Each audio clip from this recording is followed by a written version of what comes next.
आप देख रहे हैं श्री हरि कृपा आश्रम चैनल। संस्थापक स्वामी श्री हरि चैतन्य पुरी जी महाराज।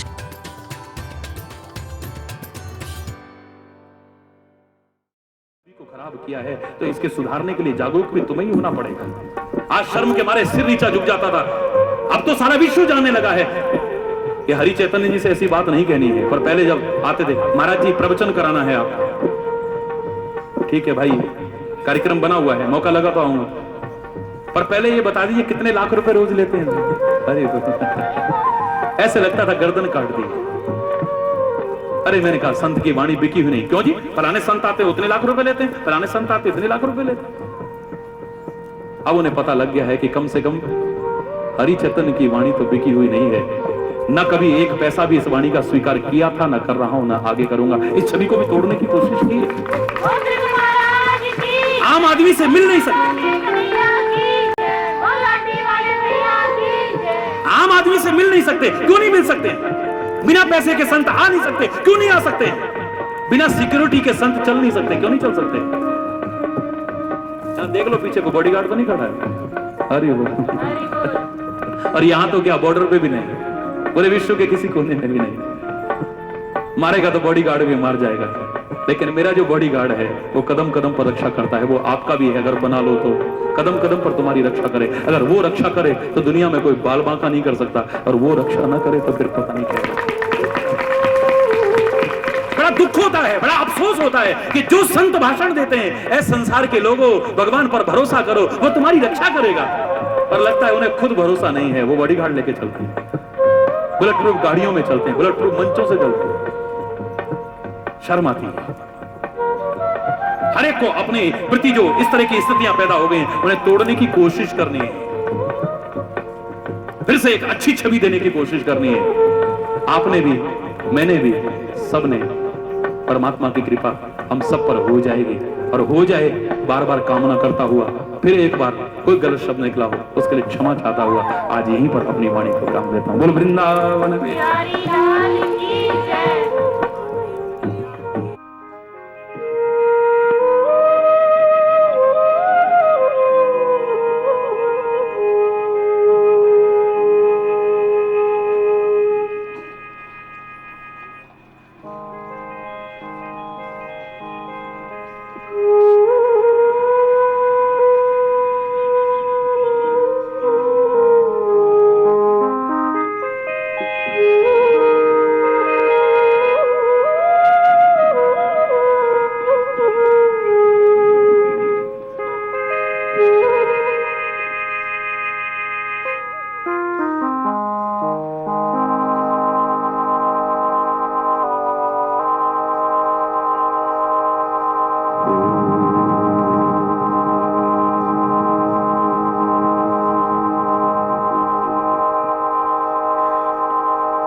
अवशिष्यते।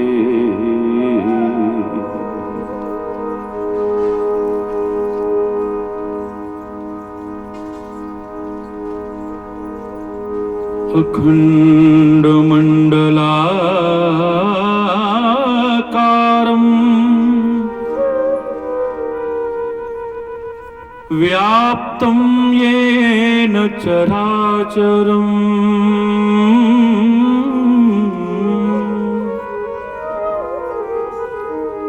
तत्पदं दर्शितं येन तस्मै श्री गुरुवे नमः।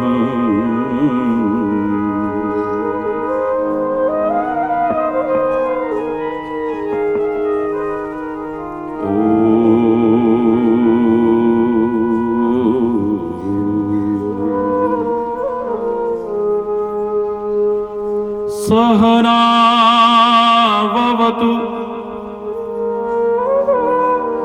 सहनो भुनक्तु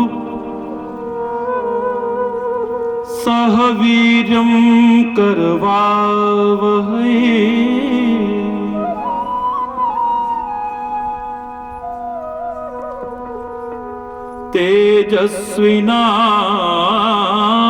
तेजस्विनावधीतमस्तु मा विद्विषावहै।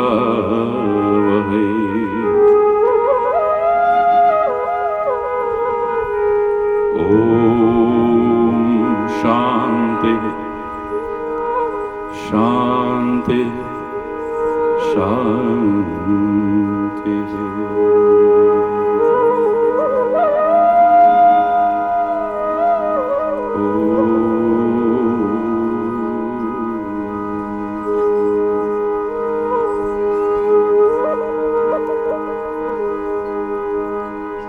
तू ही राम है, तू रहीम है,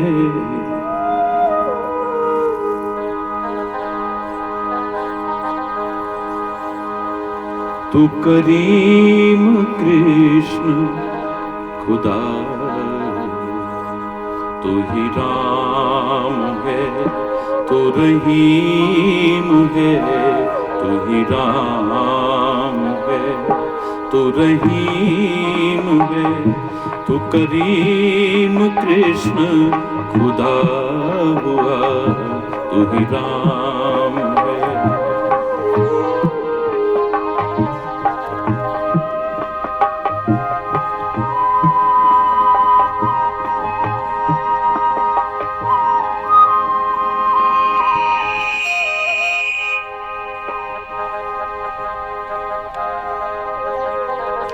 तू ही राम है, तू रहीम है, तू ही राम है, तू रहीम है, तू करीम कृष्ण खुदा हुआ।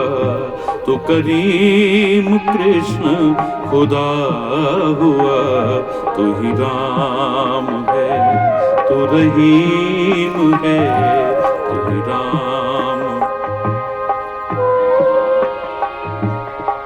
करीम कृष्ण खुदा हुआ। तू करीम कृष्ण खुदा हुआ। तू ही वाहे गुरु, तू ही शू मसीह, तू ही वाहे गुरु, तू ही शू मसीह। हर नाम में तू समा रहा, हर नाम में तू समा रहा। तू ही राम है, तू रहीम है, तू ही राम।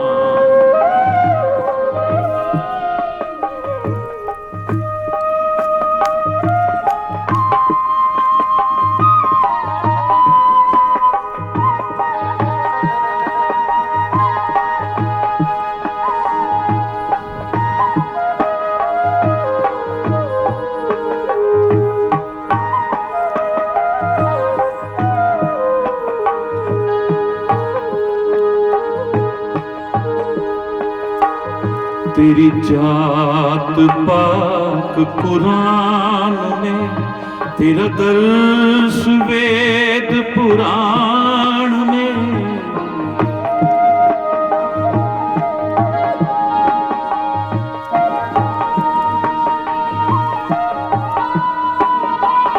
तेरा जात पाक कुरान, तेरा दर्श वेद पुराण में।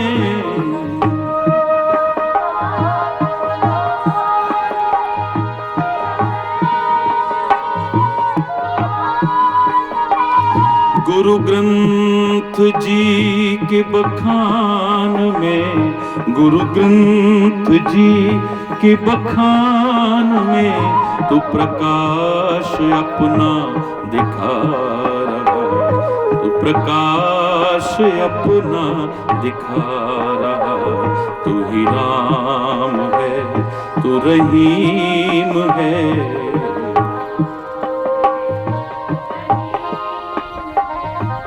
करीम कृष्ण खुदा हुआ,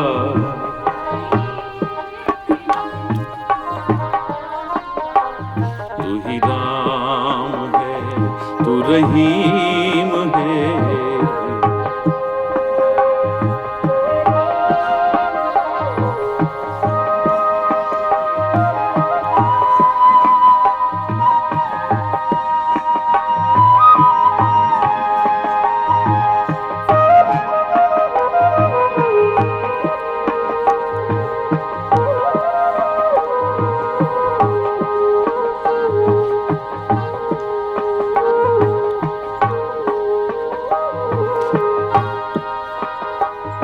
अरदास है कहीं कीर्तन, कहीं राम धुन, कहीं आवाहन।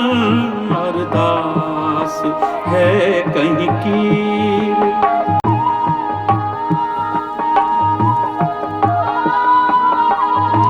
अरदास है कहीं कीर्तन, कहीं राम धुन, कहीं आवाहन। अरदास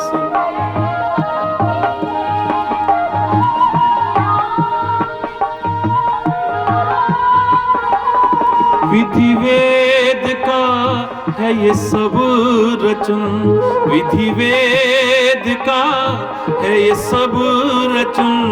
तेरा भक्त तुझको बुला रहा, तेरा भक्त तुझको बुला रहा।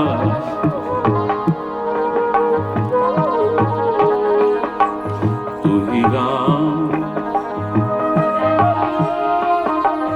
तू ही राम है, तू रहीम है। तू करीम कृष्ण खुदा हुआ, तू ही राम है, तू रहीम है। राम तू करीम कृष्ण खुदा हुआ,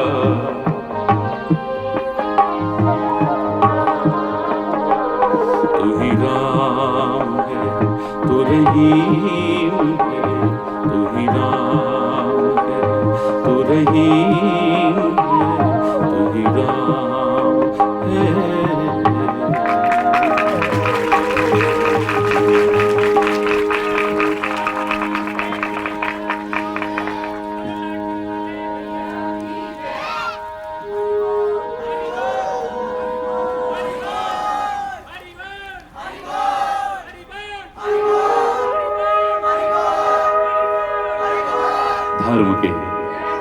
धर्म के अधर्म का, अधर्म का प्राणियों विश्व का, विश्व का गौ माता की, भारत माता की, भारत माता की, गंगा माता की, गंगा माता की, संत समाज की, भारत की देवियों की, भक्त समाज की।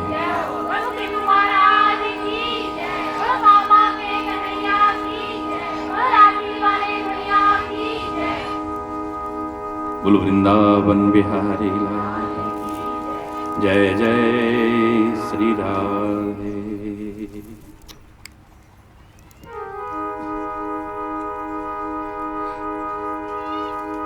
सौभाग्यशाली है परमात्मा की कृपा से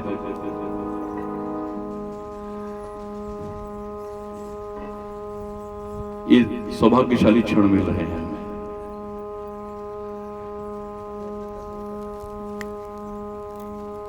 संघ के प्रभाव को तो नकार नहीं सकते हैं।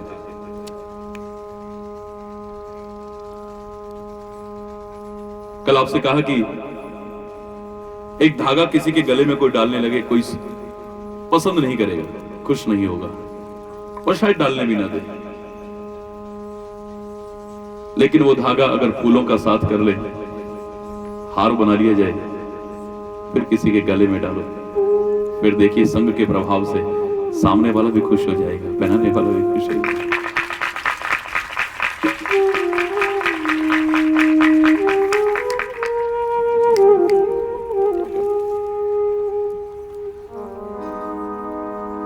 एक कील कभी भी या लोहा कभी भी पानी पर तैर नहीं सकता है। स्वयं पार करना चाहे अपने आप को कभी पार नहीं कर पाएगा, कभी नहीं कर पाएगा, न कर पाया, न कर रहा है, न कभी कर पाएगा।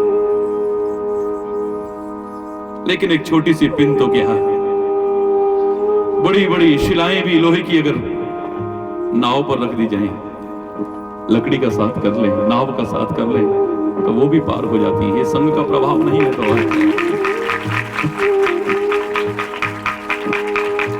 वही वस्त्र है, संतों महापुरुषों का साथ कर लेता है, देवी देवताओं का साथ कर लेता है, परमात्मा का साथ कर लेता है। इसके एक एक टुकड़े के लिए लोग तरसते हैं। मैं देखता हूं लोग हरि बोल सौभाग्य मानते हैं, जिनकी कपड़े की अपनी मिलें भी होंगी, उनको भी अगर इसका एक टुकड़ा भी मिल जाए तो अपने आप को बड़ा खुशकिस्मत मानता है। कमाल। और वही अगर मुर्दे का साथ कर लेना, उसे कोई लेने को तैयार नहीं होगा।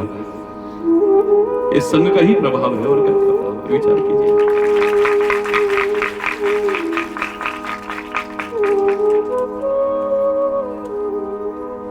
भक्त लोग, सज्जन लोग शराब से नफरत करते होंगे, लेकिन वही शराब किसी ने गंगा जी में डाल दी है। कमाल है, गंदा नाला भी उसके अंदर डाल दिया है। कमाल है। अब वो शराब भी, वो गंदा नाला भी, वो अपवित्र चीजें भी आज ऐसी पवित्र हो गई हैं कि लोग गंगा समझ करके उसे सिरोधारे कर रहे हैं। और अगर पवित्र से पवित्र गंगा जी भी अगर मदिरा का साथ कर ले, शराब का साथ कर ले, तो एक भक्त, एक संत, एक इस प्रकार की विचारधारा रखने वाला उसे कभी स्वीकार नहीं करेगा। कि गंगा जी का परम भक्त भी ये जान करके कि शराब में गंगा जी मिले हुए, कभी उसे स्वीकार करने को तैयार नहीं। इस संग का प्रभाव है। अग्नि तो देवता है, हम उसका पूजा करते हैं, सम्मान करते हैं, आदर करते हैं उसका।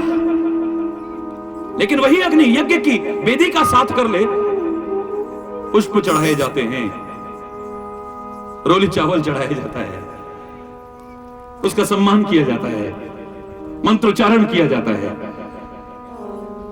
पूजा की जाती है उसकी। और वही अगर कूड़े के ढेर का अग्निदेव साथ कर ले तो दुर्गंध देख करके नाक मुंह सिकोड़ते हुए लोग वहां से चलते हैं।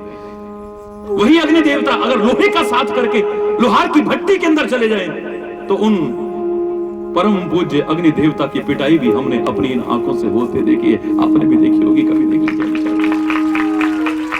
वही अग्नि देवता वहां पर आदर के पात्र बने हुए हैं, नित्य अपने घर में लेकर के आते हैं उन्हीं अग्नि देवता को चूल्हे में। लेकिन वही एक अग्नि देवता अगर तांडव मचाने लगे, विनाश का रूप धारण कर ले, तो उसे अपने घर में रखने की नहीं, उसे अपने घर से दूर करने को मन करता है। वही अग्नि देवता है जिनका सम्मान था, जिनकी पूजा थी, जिनका आदर था, जिनको हम स्नेह अपने घर में लेकर के आते थे। भगवान न करे बीड़ी सिगरेट का अगर साथ कर ले, तो वही बीड़ी सिगरेट वाला जो बड़े प्यार से ऐसे करके बड़े आराम से उसे जला रहा था, अंतिम कष्ट लेने के बाद अपने जूतों से उस अग्निदेव को रोनता भी है। ये संग का प्रभाव नहीं है तो और क्या है, विचार कीजिए।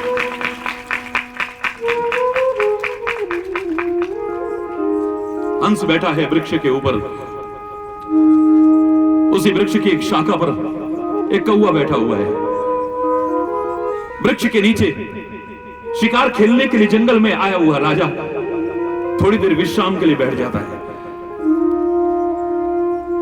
कौवे ने सोचा कि मैंने बहुतों को अपवित्र किया है अपनी गंदगी से, पर राजा के ताज को अपवित्र करने का कभी मौका नहीं मिला है। आज बड़ा अच्छा अवसर है, ऊपर से गंदगी कर दी है और गंदगी करके उड़ गया। राजा की निगाह गई, कौन है जिसने मेरे मुकुट को गंदा करने की, मेरे ताज को गंदा करने की कोशिश की है। तुरंत तीर चलाया, कौवा तो उड़ चुका था, हंस बैठा था, मर करके नीचे गिरा, व्याकुल दशा है। राजा कहने लगा कि तुम तो ऐसा नहीं कर सकते हंस, तुम तो बड़े सुंदर हो, ये गंदगी तो कौवे की लगती है। बोले महाराज मेरी ये दुर्दशा हुई है और किसी वजह से नहीं, मुझे पता था कि इस डाली पर कौवा बैठा है, मुझे अच्छे लोगों के साथ बैठना चाहिए, और हंस होने के बावजूद मैं कौवे के साथ बैठ गया, ये दुर्गति तो मेरी होनी ही थी, इसमें कोई। महाराज जी के साथ चल करके वहां से जो आ रहे थे उन पर भी पुष्प वृष्टि हो रही थी, लेकिन मैंने तो उनसे भी सीखा जिन्हें आप दुष्ट कहते हो, बुरा कहते हो। उनसे कैसे सीखा महाराज जी? मैंने कहा उनका साथ नहीं किया और उनकी दुर्गति देख करके सीख गया मैं दूर से ही। मैंने उस शराबी को नहीं देखा जिसके गाल लाल थे, उस शराबी को देखा जिसका पैसा, जिसका घर, जिसकी शांति, जिसका चरित्र, जिसका सब कुछ बर्बाद हो गया। बस संकल्प ले लिया, शिक्षा ले ली, प्रेरणा ले ली, उपदेश ले लिया, सीख ले ली कि बेटा तू भी मत पीना वरना तेरी भी दुर्गति हो सकती है। सीखना चाहो तो कहां से नहीं सीख सकते हो। उस जुआरी को नहीं देखा है जिसके आलीशान बंगले खड़े हुए हैं, आलीशान महल खड़े हैं, बड़ी बड़ी फैक्ट्रियां खड़ी हुई हैं। उस जुआरी को नहीं देखा, उस जुआरी को देखा जिसका सब कुछ बर्बाद हो चुका है, और देख करके सीखा बेटा जुआ मत खेलना वरना तेरी भी दुर्गति हो सकती है। सीखना चाहो तो हर जगह से सीख सकते हो, नहीं सीखना चाहो तो कहीं से नहीं सीख सकते। फलानी जी का महाराज जी बस बाकी सब बातें अच्छी लगी, बस एक बात अच्छी नहीं लगी तो उसी को छोड़ देना था। मैंने एक बार कहा था कि महाराज जी भी आपको अगर यहां पर केले का प्रसाद अपने हाथ से दे दे, लोग कहते ना हमने महाराज जी के हाथ से प्रसाद लिया, हम उनको छू के देखा, तो लोग तो खाली उनका मजाक उड़ाते हैं, यार गप्पे मत मारो यार, क्योंकि ऐसे मौके तो कभी कभी मिलते हैं, और कल फिर ऐसा मौका मिलेगा ही, कल तो बहुत भीड़ हो जाएगी। अरे बोलो जोर से, सारे बोलो, फिर भी मैं सबसे प्यार से मिलूंगा, आप ये मत सोचे। लेकिन लोग अगर कोई कहे कि महाराज जी को हमने करीब से देखा, हम उनके पास बैठ के बातें करके आए, गप्पे मत मारो यार, महाराज जी के पास टाइम कहां है? सब जानते हैं 24 घंटे में से 18-20 घंटे तो आपके सामने व्यस्त होंगे। अब सुबह भी 7 बजे से 12 बजे तक रिकॉर्डिंग चल रही थी वहां प्रश्नोत्तर की, उसके बाद में फिर और व्यस्तता, फिर यहां आकर के, इसके बाद में जाकर के फिर रिकॉर्डिंग होगी, खाली नहीं बैठता। और वैसे भी लाखों की भीड़ में आदमी यार गप्पे मत मारो यार, अरे बोल जोर से बोलो ना।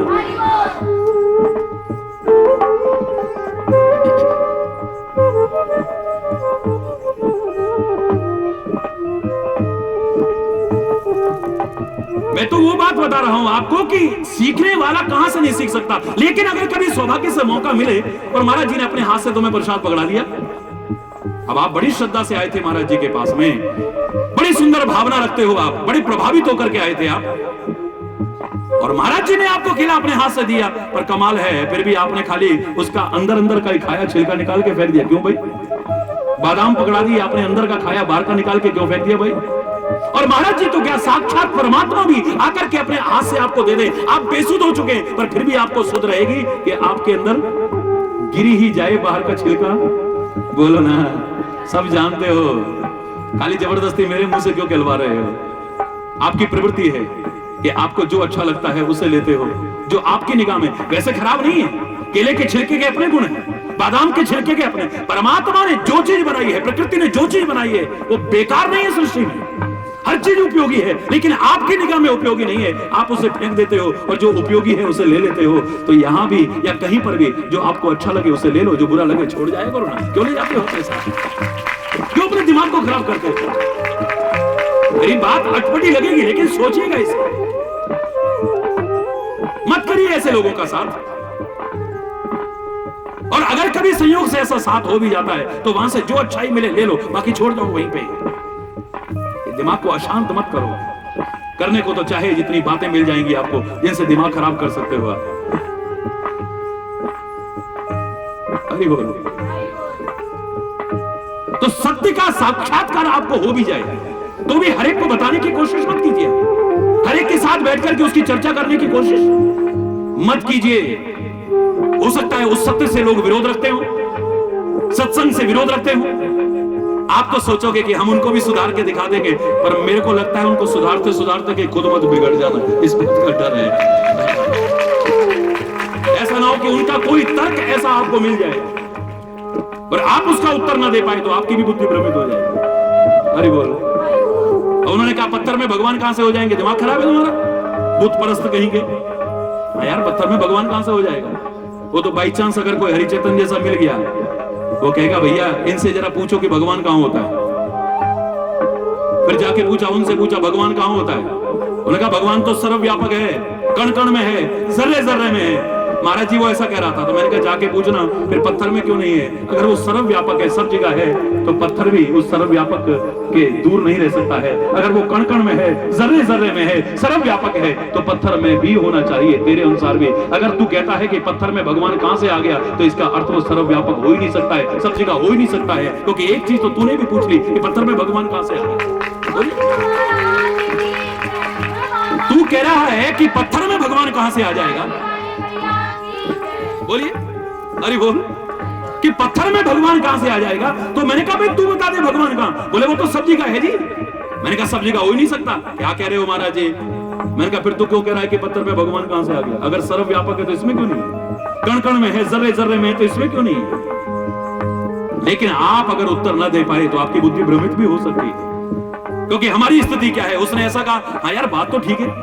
उसने कुछ ऐसा कहा, बोले हाँ यार बात तो ठीक है। तीसरे ने ऐसा कहा, क्योंकि हम लोग बहुत कम इस्तेमाल करते हैं, भगवान ने इस्तेमाल करने के दिया है, बुरा मत मानना। अरे बोल। और मैं कभी ऐसी बात नहीं बताता हूं जो आप पर थोपने की कोशिश करूं। मैं तो कहता हूं मेरे साथ बैठ करके विचार कीजिए। हरि चैतन्य आपको कोई भाषण देने नहीं आया है, कोई उपदेश देने नहीं आया है, कोई कथा सुनाने नहीं आया है। ये तो आप खुद कहते हो लाठी वाले भैया, आपका भाई आपसे विचार विमर्श करने आया है, आपके सामने आपकी अपनी बात आपके मति के अनुसार आपको समझाने की कोशिश कर रहा है। देख लो, इस बात को समझने की कोशिश कीजिए। मेरे से कोई कह रहा था लाठी वाले भैया आपको क्यों कहते हैं महाराज जी। अरे क्यों कहते हैं। मैंने कहा भाई लाठी हाथ में है इसलिए लाठी वाला कह देते हैं, और भैया इसलिए कहते हैं क्योंकि सत्संग सुनते सुनते अब सारी पोल इनके सामने खुल गई है। इनको पता लग गया है कि हरि चैतन्य भी उसी की औलाद है जिसकी हम हैं, तो हम भाई भाई नहीं हुए तो और क्या हुए। बोलिए ना, मेरा भी बाप वही है, इसका भी बाप वही है, हरि चैतन्य का बाप भी वही है, और आपका भी। बोलो ना, बोलो ना, है कोई अलग अलग। मुझ में राम तुझ में राम सब में राम समाया, मुझ में सबसे कर लो प्रीति जगत में कोई नहीं पराया, सबसे कर लो। मुझ में राम तुझ में राम सब में राम समाया, मुझ में राम। हरि बोल। सबसे कर लो प्रीति जगत में कोई नहीं पराया, सबसे कर लो प्रीति जगत में। पर खाली यहां कहते हैं हम कि हमारा पिता एक ही है, और यहां से बाहर जाते ही भूल जाते हैं। क्यों? ये तो मुसलमान है, ये तो हिंदू है, ये तो सिख है, ये तो ईसाई है, ये तो जैन है, ये तो बौद्ध है। तो पिता सबका अलग अलग है क्या? भगवान कोई अलग अलग है क्या? कितने भगवान है जरा बता दो ना मेरे को। अरे पता नहीं, ये कहने वाले ही नहीं समझ पा रहे। और सब कहेंगे कि सारी सृष्टि उसी ने उत्पन्न की। गुरुद्वारे से भी वही आवाज है, मंदिर से भी वही है, चर्च से भी आवाज वही है, मस्जिद से भी। लेकिन उन मान्यताओं को अगर ना माने तो कैसे मुसलमान हैं? आप सिख हैं, गुरु ग्रंथ के उपदेश को अगर जीवन में ना उतारे तो कैसे सिख हैं? अरे आप जैन हैं, उन तीर्थंकरों के संदेश को अपने जीवन में ना उतारे तो कैसे जैन हैं आप? बौद्ध हैं, बौद्ध के उन सिद्धांतों को अपने जीवन में ना अपनाए तो कैसे बौद्ध हैं आप? मेरे को तो गर्व है इस भारत भूमि पर और भारतीय संस्कृति पर। कमाल है, विश्व के अधिकांश जो धर्म प्रचलित हैं आज अलग अलग जो मान भी लिए हैं, तो उनमें से ज्यादा इसी भारत से उत्पन्न हुए, इसी भूमि से उत्पन्न हुए हैं। और जितने भी उनके प्रमुख हुए हैं इसी भारत की भूमि पर उत्पन्न हुए हैं। इस भारत भूमि को ये सौभाग्य मिला है। महात्मा बुद्ध यहाँ पैदा हुआ है, महावीर स्वामी यहाँ बुद्ध पैदा हुआ है, यहाँ पर राम ने अवतार लिया है, यहाँ कृष्ण ने अवतार लिया है, यहाँ पर गुरु गोविंद सिंह, गुरु नानक ने अवतार लिया है। कैसे कैसे महापुरुषों ने इस भूमि पर अवतार लिया है। विश्व के एकमात्र भारत भूमि ऐसी है जहां पर 99% जो विचार आज चल रहे हैं, मत चल रहे हैं, उनकी उद्गम स्थली है। कमाल, एकमात्र भूमि है। लेकिन अगर उनके विचारों को अपने जीवन में न उतारा तो कैसे आप बने, कैसे आप हिंदू बने, कैसे मुसलमान बने, कैसे सिख बने, कैसे ईसाई, कैसे जैन, कैसे बौद्ध? हिंसा को अपनाने वाले जैन कैसे हो सकता है? दूसरे के दर्द को न पहचानने वाला हिंदू या वैष्णव कैसे हो सकता है? वैष्णव की परिभाषा संत क्या देते हैं? वैष्णव जन तो तेने कहिए पीर पराई जाने रे। वैष्णव जन तो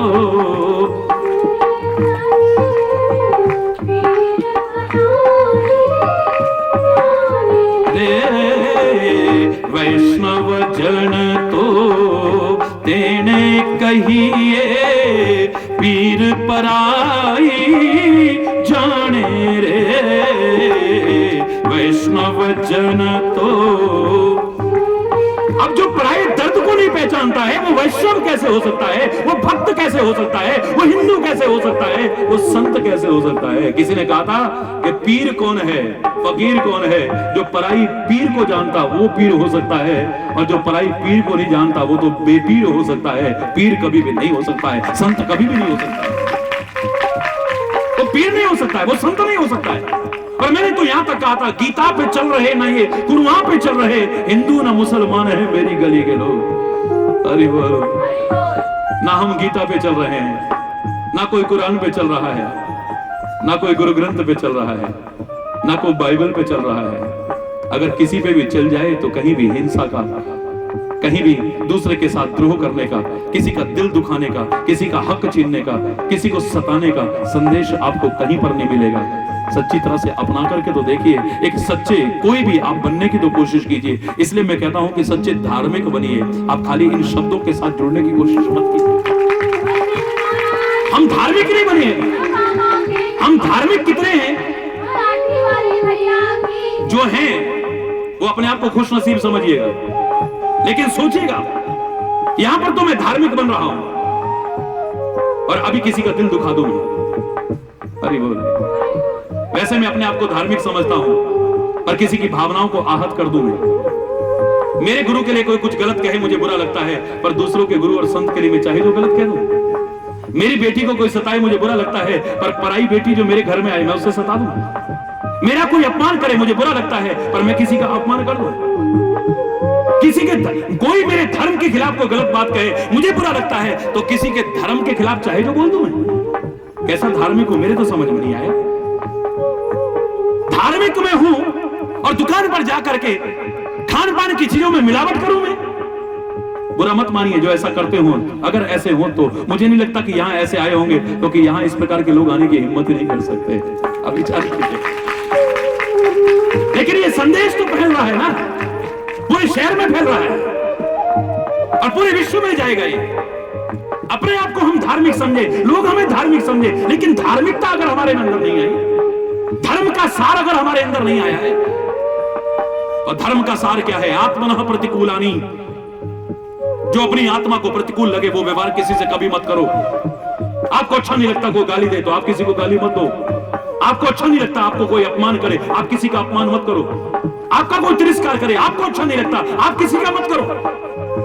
आप बुजुर्ग हो जाएं, आपकी औलाद आपका अपमान करे, आपको अच्छा नहीं लगता तो आप भी अपने बुजुर्गों का कभी अपमान करने की कोशिश मत करो। आपकी बेटी को ससुराल में अगर कोई सताए तो आप भी पढ़ाई जाई जो तुम्हारे घर में आई है उसको सताने की कोशिश, बोलो ना, जोर से बोलो ना। आपको कोई नकली चीज दे दे और घर में आपने आपके देखा कि नकली चीज है, आपको बड़ा बुरा लगता है। आप भी किसी को नकली चीज मत दो ना।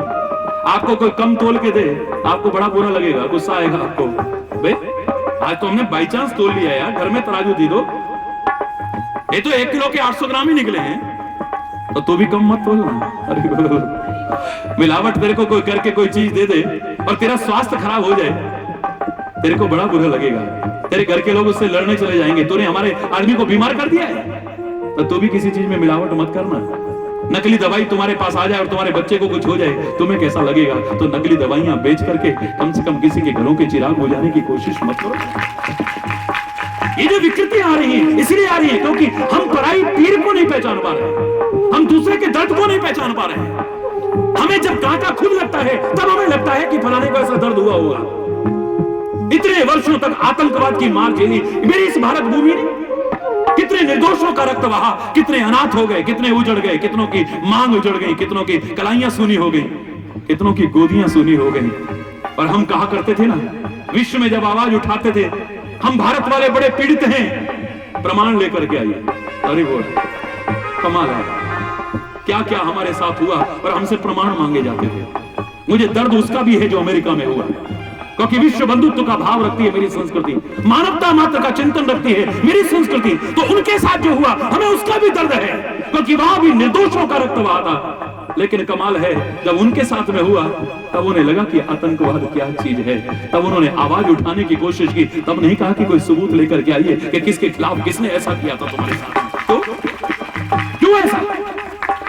हम किसी के दर्द को पहचानने की कोशिश ही नहीं करते। ये हमारी भी प्रवृत्ति है, हर एक की प्रवृत्ति है। हम कैसे हिंदू हैं, कैसे मुसलमान हैं, कैसे हैं सिख, कैसे ईसाई हैं। इसलिए मैं कहता हूं पहले तुम इंसान बन जाओ। हरि बोल, बोलो ना, जोर से बोलो ना, सारे बोलो ना, मिलके बोलो ना। तुम पहले इंसान बन जाओ, उसके बाद यहां की अगर बात आती है तो भारतीय बन जाओ। पहले इंसान बन जाओ, फिर भारतीय बन जाओ, फिर बनते रहना हिंदू, मुसलमान, सिख, ईसाई, जैन, बौद्ध। आज की तो यही मांग है, इस मांग को पूरा कर दो। भारत के ऊपर जो संकट आया है वो टल जाएगा, हमेशा के लिए टल जाएगा, अगर तुम सारे एकजुट हो गए तो। भारतीय होकर के एकजुट हो गए तो आज तुम्हें सबकी आवश्यकता है, तुम्हारी मां को आवश्यकता है। सब यहां पर भेदभावों की आज आवश्यकता नहीं है, और ये परम सत्य हर एक के सामने उजागर करने की आवश्यकता नहीं है। चाहे ये सत्य हो, चाहे परमात्मा का हो, अध्यात्म का, कोई भी सत्य हो, जो सत्य से विरोधाभास रखता हो, उसके सामने सत्य का उद्घाटन कभी जो बात चल रही थी वहीं आ जाइए। हरि बोल। मैंने उस व्यक्ति को समझाया, मैंने कहा बेटे एक उदाहरण सुनाता हूं छोटा सा। एक बार एक हंस गर्मी के दिन में, भर दोपहरी में, तेज धूप में एक वृक्ष की शाखा पर बैठा हुआ है। हरि बोल। बड़ी उमस, बड़ी तपस। अब यहां तो नहीं लग रही, नहीं लग रही ना? अब की बात है, यहां से बाहर भी निकलो तो अच्छी हवा चल रही है, और ये खाली हवा नहीं रहेगी, आपको ताप को शांत करने के लिए ये जल भी देके जाएगी। आप घबराइए मत, घबराइए मत। बड़ा तप रहा था, भयानक गर्मी, और ऐसे में हंस के मुख से आवाज निकल गई जोर से, हे सूर्य भगवान, इतनी गर्मी कर रखी है आपने, अरे इतना तेज प्रकाश, आंखें चुंधिया रही। उसी पेड़ पर एक उल्लू बैठा हुआ था। अरे कौन बैठा था? बोलो ना। हाँ, उल्लू बैठा था। उल्लू कहने लगा, कौन उल्लू है भाई? अरे उल्लू कहता है, अरे कौन उल्लू है भाई? अरे बेवकूफ, ये सूर्य नाम की चीज क्या होती है? अरे प्रकाश नाम की चीज क्या होती है? तेरा दिमाग खराब है, कौन है तू? क्योंकि उसको तो दिख ही नहीं रहा है। अरे उसको तो दिख ही नहीं रहा ना, और जिसको दिख रहा है अगर वो कह रहा है तो वो उसका मजाक उड़ा रहा है। अबे बेवकूफ, इस सूर्य नाम की तो कोई चीज दुनिया में होती नहीं। हम कई चीजों का मजाक इसलिए उड़ाते हैं क्योंकि हमने वो चीजें देखी नहीं। अब आप भगवान की तो बातें छोड़िए, अध्यात्म की ऊंची ऊंची बातों तो छोड़िए। एक बुजुर्ग मेरे सामने कहे, बेटा 2 पैसे की चीज हम लाते थे, पैसे धेले, धेले, हाँ पैसा पूछा नहीं, 2 धेले की चीज लाते थे, हम भी खाते थे, पूरा घर खाता था, बच्चे से मोहल्ले में बांटा था। अरे बोलो ना, जोर से बोलो ना। आज के बच्चे क्या कहेंगे? प्लीज दादाजी यार गप्पे कम मारा करो यार, प्लीज प्लीज दादाजी। अब उन्हें देखा ही नहीं ऐसा, उसको तो गप लगती है। उसने ऐसा देखा ही नहीं। अब उल्लू ने देखा ही नहीं सूर्य कभी, उल्लू ने प्रकाश देखा ही नहीं। उन्होंने कहा भैया मैं ये तो मान सकता हूं गर्मी पड़ रही है क्योंकि मेरे को भी अनुभव हो रही है। अरे बोल,